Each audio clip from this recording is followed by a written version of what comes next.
Welcome to Sweet Life Beat Life. We hope this video helps. You begin by gathering essentials: your carrier, phone model, and the account PIN. These let you access voicemail immediately. Once ready, open your phone app or carrier voicemail app, or dial the provider's voicemail code like *86. Make sure to be in a quiet room with a headset if available. This improves your greeting quality.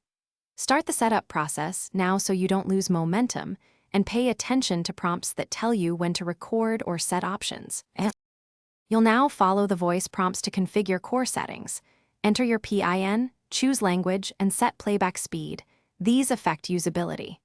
Next, record your greeting, speak slowly and state your name and preferred caller instructions so callers know what to do. Adjust notification settings so you get alerts and choose whether messages are stored locally or in the cloud. Once done, save changes and test by leaving yourself a message to verify clarity and correct options. You finish by testing.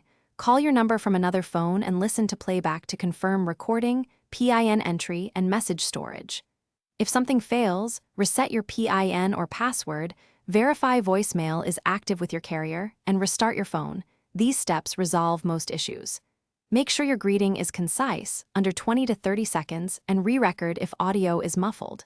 Finally, note any error prompts and contact carrier support, only if basic resets don't fix it. Thanks for watching. Consider subscribing if we helped you.